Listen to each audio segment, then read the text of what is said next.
कुरंग मातंग पतंग भृंग मीना हताः पंचभिर्येव पंचः एकः प्रमादी सा कथं न हन्यते यह सेवते पंचभिर्येव पंचः. ரொம்ப ரொம்ப அருமையான ஞானம் ஆதிசங்கராச்சாரியர் எழுதியிருக்காரு. குரங்கு மாத்தங்க பதங்க பிருங்கா மீனா, இந்த 5 விதமான உயிர் பிராணிகள், 5 பிராணிகளை பற்றி சொல்கிறார். ஒன்று குரங்கு. குரங்குனா மங்கி கிடையாது, நம்ம தமிழ் குரங்கு. குரங்குனா சான்ஸ்கிரிட்டில் மான். ரெண்டாவது மாத்தங்கன்னா யானை. அப்புறம் பதங்கன்னா இந்த சின்ன சின்ன ஈசல்னு சொல்லலாம், தமிழில் ஈசல் சொல்லுவோம் பாருங்களா, இந்த இதுக்கு அட்ராக்ட் ஆகும் லைட்டுக்கு, அது பதங்கு. அப்புறம் பிரிங்கானா இந்த கருப்பு கலர் குழவி. அப்புறம் 5வது மீனானா ஃபிஷ்ஷு. ஸோ இந்த 5 பிராணியை பற்றி சொல்லும்போது சொல்கிறாரு, இந்த 5 பிராணிகளுக்கு ஒவ்வொரு வீக்னஸ். மானுக்கு என்ன வீக்னஸ்னால், மானுக்கு தன்னுடைய காது வீக்னஸ். காது வீக்னஸ்னு அர்த்தம்னா, சப்தத்தை, இனிமையான இசையை எங்கே கேட்டாலும் மானால் அதோடைய அந்த வேகத்தை கண்ட்ரோல் பண்ண முடியாது. எந்த இடத்துல இசை கேட்குறதோ அந்த இடத்துக்கு போகும் அது. ஸோ மானை பிடிக்கிறதுக்கு என்ன பண்ணுவாங்கன்னா, அருமையாக வீணை வாசிப்பாங்க, இல்லாட்டி புல்லாங்குழல் வாசிப்பாங்க காட்டில். அந்த இடத்துல மான் அதுவே மாட்டிக்கும். ஏன்னா மானுக்கு அந்த வீக்னஸ் காது. அதே மாதிரி மாத்தங்கன்னா இந்த எலிஃபெண்ட், யானை தன்னுடைய தோலுக்கு ரொம்ப, தோல்னா தோல் மூலமாக இந்த காம உணர்ச்சி, அதிகமான காம உணர்ச்சி உள்ள பிராணி யானை. ஸோ யானையை பிடிக்கிறதுக்கு என்ன பண்ணுவாங்கன்னா, பெண் யானையை மரபொம்மையில் இல்லாட்டி படத்தில் செஞ்சு தூரத்துலேருந்து வச்சுருவாங்க. ஸோ அந்த யானை பார்க்கும்பொழுது தூரத்துலேருந்து அது உண்மையிலேயே தெரியும், அதுக்கு அந்த இடத்துல பெண் யானை இருக்குதுன்னு சொல்லிட்டு ஓடி வரும். ஓடி வரத்துக்கு அந்த இடத்துல அந்த பெண் யானை எந்த இடத்துல வச்சுருக்காங்களோ அந்த இடத்துல பெரிய குழி நோண்டி வச்சுருப்பாங்க. யானை உங்களுக்கு தெரியும், பெரிய ஹெவி வெயிட், 5000-6000 கிலோகிராம்ஸ் இருக்கும். ஸோ அது அந்த பள்ளத்தில் விழுந்துடும். அந்த பள்ளத்தில் விழுந்த பிறகு அவன் என்ன பண்ணுவான், பிடிக்கிற ஆள் என்ன பண்ணுவான், அது சாப்பாடு போட மாட்டான், ரொம்ப நாள் போட மாட்டான். ஒரு நாளைக்கு 500-600 கிலோ சாப்பிடக்கூடிய பிராணி கொஞ்ச நாள் சாப்பாடு போடலைன்னா அது என்ன சுச்சுவேஷன் வரும்னா, நீ என்ன சொன்னாலும் நான் கேட்குறேன், எனக்கு சாப்பாடு கொடுங்கிற சுச்சுவேஷனுக்கு வந்துடும். ஸோ அப்போ அதை அவன் அடிமைப்படுத்திடுவான். ஸோ குரங்கு மாத்தங்கு பதங்கு. அடுத்தது இது முதல் பிராணி காது, அடுத்த பிராணி தோல். பதங்குனா இந்த ஈசல் இந்த அக்னிக்கு அட்ராக்ட் ஆகும். அந்த லைட்லேயே போய் போய் போய் இடித்து இடித்து இடித்து இந்த லைட்டுக்கு அட்ராக்ட் ஆகி லைட்டும் காலம்பரை அந்த லைட்லேயே ஒட்டின்னு இருக்கும், காலம்பரை செத்துரும்.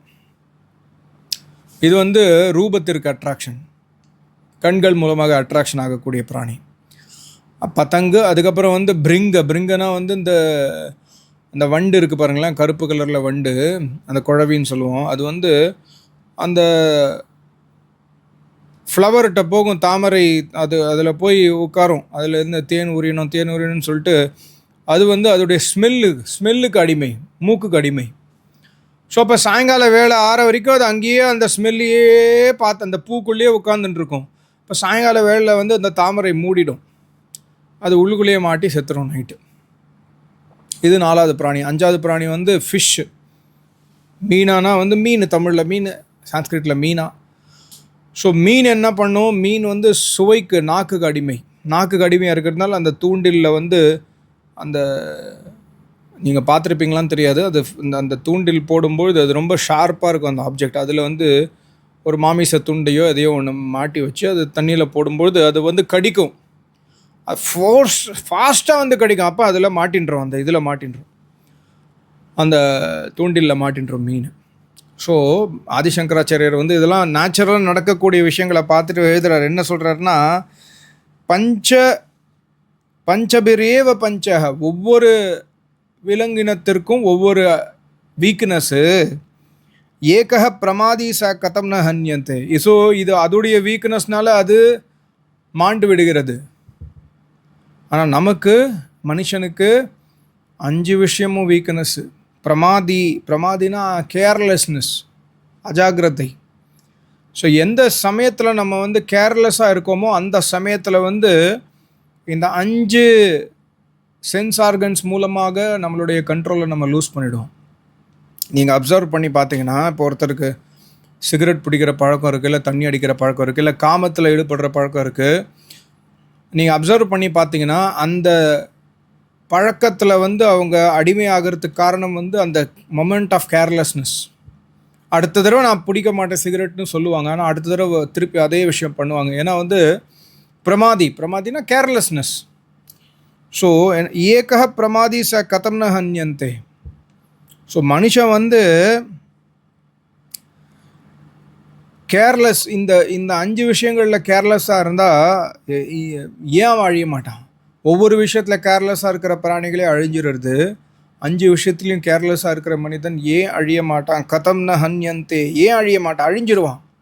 ஸோ ஆதிசங்கராச்சாரியார் சொல்கிறாரு, உன்னுடைய சென்ஸ் ஆர்கனை, இந்திரியங்களை கண்ட்ரோலில் வச்சுக்கோ.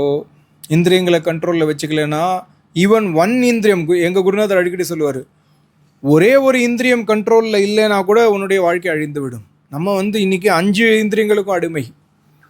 தோலுக்கு அடிமை செக்ஸு, அதே மாதிரி சுவைக்கு அடிமை, பாட்டு கேட்குறதுக்கு அடிமை, இல்லாட்டி ரசத்தன்மையான பேச்சு கேட்குறதுக்கு அடிமை, அதே மாதிரி பார்க்குறது விதவிதமாக பார்க்குறதுக்கு அடிமை, டிவி பார்க்குறது, யூடியூப் பார்க்குறது, அழகான பெண்கள் ஆண்கள் பார்க்குறது, அழகான ஆண்களை பெண்கள் பார்க்குறது, இதுக்கு அடிமையாக இருக்கும். ஸோ நமக்கு வந்து 5 சென்ஸ் ஆர்கன்லேயும் இப்போ இந்த புலன்கள்லையும் நம்ம அடிமையாயிட்டோம். ஸோ கதம் ந ஹன்யந்தே, ஒரே ஒரு புலனுக்கு அடிமையாக இருக்கும் யானையோ இல்லாட்டி இந்த மீனோ வந்து சாகும்பொழுது, இல்லாட்டி மாட்டின்ட்டு காலம் முழுக்க அடிமையாக இருக்காது, அந்த யானையை காலம் முழுக்க அடிமைப்படுத்துகிறான். அந்த மாதிரி நீ வந்து 5லேயும் வீக்காக இருக்க.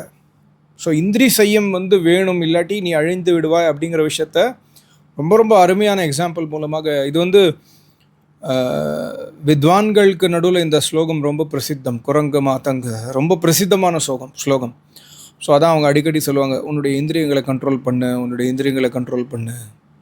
இந்திரியங்கள் ஒரு இந்திரியத்தை கண்ட்ரோல் பண்ணலைனாலும் நீ வந்து அழிந்து விடுவாய், மாண்டு விடுவாய், இந்த மனித உடல் திருப்பி கிடைக்காது. ஸோ இந்த மாதிரி ஸ்லோகத்தில் நம்ம தினசரி டைம் ஸ்பெண்ட் பண்ணோம். இந்த மாதிரி ஸ்லோகத்தை வந்து ஆராயணும்னா என்னுடைய வீக்னஸ் என்ன? இப்போ இந்த 5 விஷயத்தில் சில பேருக்கு வந்து 3 விஷயத்தில் வைராக்கியம் இருக்கும். சாப்பாட்டில் கண்ட்ரோலில் இருப்பாங்க, தண்ணி அடிக்க மாட்டாங்க, சிகரெட் குடிக்க மாட்டாங்க, இதெல்லாம் கண்ட்ரோலில் இருப்பாங்க. ஆனால் பார்வையில் கண்ட்ரோல் இருக்காது. சில பேருக்கு வந்து பாட்டு கேட்குறதுல அவங்க அடிமையாக இருப்பாங்க. இசை வந்து ரொம்ப இசை கேட்கணும், கர்நாடிக் இசை, இந்த இசை, அந்த இசை மேலே அடிமையாக இருப்பாங்க. மற்ற விஷயங்கள் கண்ட்ரோல் பண்ணுவாங்க. ஒரு விஷயத்தில் அடிமையானாலும் நம்மளுடைய வாழ்க்கை அடிமைத்தனத்தில் தான் முடியும், நம்மளுடைய இந்த ஹியூமன் லைஃப் வந்து வீணாகி விடும் அப்படின்னு ஆதிசங்கராச்சாரியர் சொல்கிறார். இது ரொம்ப ரொம்ப இம்பார்ட்டண்ட்டான பாயிண்ட். வஷிகாரு சங்கியா வைராக்கியம்னு வரும் யோக சூத்திரத்தில். இதே பாயிண்ட் தான் யோக சூத்திரத்தில் அவர் சொல்லுவார், பதஞ்சலி ரிஷி. நீ வந்து ஐஸ்வர்யத்துக்கு அடிமையாயிட்ட, பெண்களுக்கு அடிமையாயிட்ட, பெண் வந்து ஆணுக்கு அடிமையாயிட்டான். ஸோ அப்போ வந்து நீ வைராக்கியத்தை அடைய முடியாது. வஷிகாரு சங்கியா வைராக்கியத்தை நீ அடையணும்னா இந்த 5 இந்திரியங்களை நீ கண்ட்ரோல் பண்ணணும். அது மட்டும் இல்லாமல் அந்த இந்திரியங்கள் தோஷம் பண்ணுறதுக்கு முன்னாடி எதனால் அது தோஷத்தில் ஈடுபடுறதோ அந்த காரணத்தை வந்து கண்டுபிடிச்சி அந்த காரணத்தை காரணம் அழிஞ்சால்தான் காரியம் அழியும். ஸோ காரணத்தை நாம் அழிக்க வேண்டும். இது வந்து எல்லா ரிஷி முனிகளுடைய நமக்கு அட்வைஸ். ஸோ காரணத்தை தேடுங்க. சில பேருக்கு வந்து அந்த சுவை கண்ட்ரோல் பண்ண முடியாது.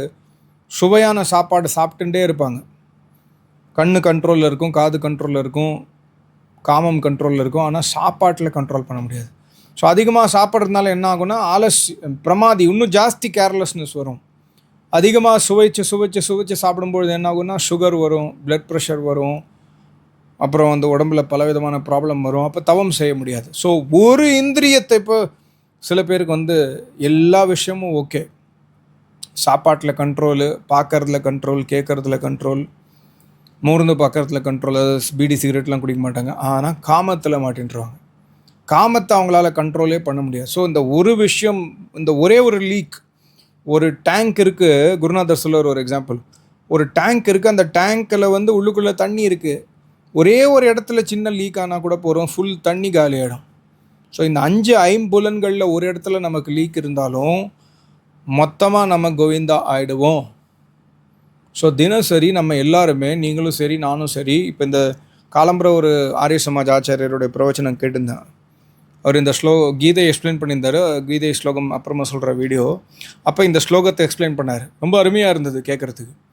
ஸோ அப்போ நானும் திருப்பி இந்த ஆக்டிவிட்டி ஆரம்பிக்கணும். நம்ம எதெல்லாம் வந்து நம்மளுடைய வீக்னஸ் இருக்குது. ஸோ என்னுடைய வீக்னஸ் என்னன்னு நான் ஆராய்வேன். அதே மாதிரி உங்கள் வீக்னஸ் என்னன்னு நீங்கள் ஆராய்ஞ்சு அந்த வீக்னஸை ஓவர் கம் பண்ணுறதுக்கு நம்ம இறைவனடி சேர வேண்டும். வீக்னஸை ஓவர் கம் பண்ணோன்னா, இப்போ வீக்னஸ் இருக்குது தெரிஞ்சிருச்சு, எனக்கு வந்து நாக்கில் தான் வீக்னஸ் இருக்குன்னா, அந்த வீக்னஸை ஓவர் கம் பண்ணுறதுக்கு முதல் விஷயம் சங்கல்பம் எடுக்க வேண்டும். சங்கல்பம் எடுத்து அந்த வீக்னஸை உடைக்கிறதுக்கு முயற்சி பண்ணோம். ரொம்ப ரொம்ப கேர்ஃபுல்லாக முயற்சி பண்ணோம். சில பேருக்கு 5 இந்திரியங்களும் வீக்காக இருக்கும், அவங்களுக்கு இன்னும் ரொம்ப கஷ்டம். ஒரு இந்திரியம் மட்டும் வீக்காக இருந்தால் கொஞ்சம் ஈஸி, அதுவும் கஷ்டம்தான், பட் கொஞ்சம் பெட்டர் தேன் 5 இந்திரியம், ரைட்? ஸோ அந்த மாதிரி நம்ம அப்சர்வ் பண்ணி நம்ம வீக்னஸை கண்டுபிடிச்சிட்டோன்னா அந்த வீக்னஸை ஓவர் கம் பண்ணுறதுக்கு முதல்ல சங்கல்பம் எடுக்கணும். சங்கல்பம் எடுத்த பிறகு நம்ம ஒரு விஷயம் ஞாபகம் வச்சுக்கோங்க.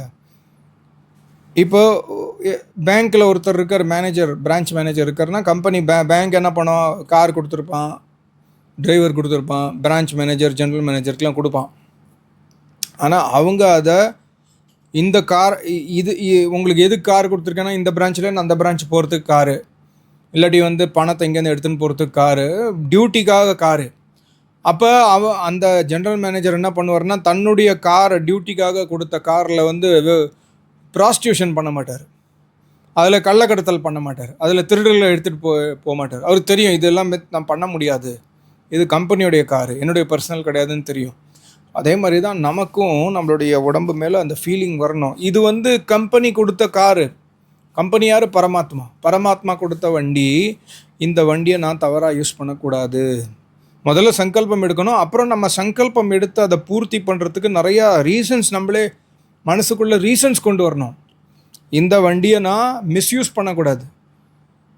அந்த ஜென்ரல் மேனேஜர் மிஸ்யூஸ் பண்ணானா அவனை ஜெயிலில் பிடிச்சானா அவ்வளோதான், ஜெயில் அவனோட வேலை காலி. அதே மாதிரி தான் நமக்கு பரமாத்மா பிடிப்பார் கண்டிப்பாக. பரமாத்மா நியாயக்காரி, சர்வ வியாபகன். ஸோ அப்போ வந்து என்னுடைய உடல் வந்து இந்த வெஹிக்கிளை கொடுத்தது பரமாத்மா. இது எதற்காக கொடுத்துருக்காரோ அதை தவிர வேறு எந்த பர்பஸுக்கும் நான் யூஸ் பண்ணக்கூடாது. இந்திரிய சுகங்களை அனுபவிக்கிறதுக்கு தர்மத்தின், இப்போ கிரகஸ்தாசிரமத்தில் காம சுவை அனுபவி, அது வந்து தர்மத்தின் கண்ணோட்டத்தில் ஓகே. கிரகஸ்து முடிஞ்ச பிறகு வனப்பிரஸ்தில், சன்னியாசத்தில், கிரகஸ்துக்கு முன்னாடி பிரம்மச்சாரிய காலத்தில் அனுபவிக்கக்கூடாது. கிரகஸ்துலேயும் லிமிட்டடாக குழந்தை பெற்றுக்கிற வரைக்கும். குழந்தை பெற்றுன்ற பிறகு ஆணும் பெண்ணும் சேரக்கூடாது. சேராமல் தன்னுடைய அந்த ஃபோர்ஸ், லைஃப் ஃபோர்ஸ்ன்னு சொல்லுவாங்க, வீரியத்தை, ரஜத்தை அவங்க 2 பேரும் சேமித்து உடம்பை வந்து வலிமைப்படுத்த வேண்டும். இறைவன் மேலே அந்த ஏகாகர் விருத்தி பண்ணணும். ஸோ இந்த மாதிரி இறைவன் நமக்கு என்ன கொடுத்துருக்காரோ வேதத்தின் மூலமாக தினசரி கற்றுண்டு, இது என்னுடைய இப்போ நேற்றுக்கு ஒரு வீடியோ போட்டேன் பாருங்கள், சாமவேதம். ஐ திங்க் துவம் ஹி சூர சனிதா சோதயோ, துஷ்டர்களை பரமாத்மா விட மாட்டார். ஸோ நம்ம சங்கல்பம் எடுத்து தினசரி மனனம் சிந்தனம் தினசரி நம்ம பண்ணதன் மூலமாக தான் நம்ம இந்த 5 லீக்கை கண்ட்ரோல் பண்ண முடியும். அவ்வளோ சீக்கிரம் பண்ண முடியாது, ப்ளீஸ் அண்டர்ஸ்டாண்ட். இது வந்து not a matter of one life, பல ஜென்மங்கள் ஆகட்டும். ஆனால் எப்பயாவது இந்த ஜென்மத்தில் நம்ம அதை ஃபோக்கஸ் பண்ணால் தான் அடுத்த ஜென்மத்தில் அது திருப்பி நமக்கு ஹெல்ப் ஆகும். ஒருத்தவங்க சொல்லியிருந்தாங்க, பேசியிருந்தேன் ரீசெண்டாக. அவங்க என்ன சொன்னாங்கன்னா, எனிவே நான் ரொம்ப தப்பு பண்ணிட்டேன் சார், எவ்வளோ தப்பு பண்ணிட்டேன், எனிவே நான் எதற்காக இன்னும் ஜாஸ்தி கஷ்டம், எனிவே இறைவன் என்ன தண்டனை தான் கொடுக்க போகிறாரு, எனிவே எனக்கு மனுஷ உடல் கிடைக்காது, ஸோ அதனால் எனக்கு மோட்டிவேஷன் வர மாட்டேங்குது. அந்த மாதிரி நம்ம யோசிக்கக்கூடாது. எனிவே தப்பு பண்ணாலும் இன்னிலேருந்து தப்பு பண்ணாத, எனிவே நான் தப்பு பண்ணிட்டேன் அதனால் இறைவன் எனக்கு மனுஷ உடல் கொடுக்க மாட்டார். மனுஷ உடல் கொடுக்க மாட்டார், ஞாபகம் வச்சுக்கோங்க. ஓகே, ஒரு விஷயம், இறைவன் மனுஷ உடல் கொடுக்கலனாலும் நம்ம பண்ணுற தப்பு, இப்போ இது வரைக்கும் பண்ணியிருக்க ஒரு தப்பு, இதுக்கப்புறம் நம்ம முழிச்சுட்டோன்னா சீக்கிரமாக திருப்பி மனித உடல் கிடைக்கும். இப்போ நான் நிறைய தப்பு பண்ணிட்டேன், எனக்கு இருக்கிற சுச்சுவேஷனுக்கு அடுத்த ஜென்மம் எனக்கு மனித உடல் கிடைக்காமல் இருந்தாலும், ரொம்ப இம்பார்ட்டன்ட் பாயிண்ட் பாருங்கள், மனித உடல் கிடைக்காமல் இருந்தாலும் மேபி எனக்கு பசுமாடு உடல் கொடுப்பார் இறைவன். ஸோ அந்த பசுமாடோ ஆடோ அந்த மாதிரி உடல் கொடுத்துட்டு 2-3 ஜென்மத்தில் திருப்பி மனுஷ உடல் கொடுக்கறதுக்கு வாய்ப்பு இருக்குது. நம்ம we should never give up. நான் ஆல்ரெடி நிறையா தப்பு பண்ணிட்டேன், இனிமேல் என்னால் திருந்த முடியாது, சரி I will let me give அப்னு கிவ் அப் பண்ணக்கூடாது. கிவ் அப் பண்ணிட்டா பரமாத்மா ஹெல்ப் பண்ண மாட்டார்.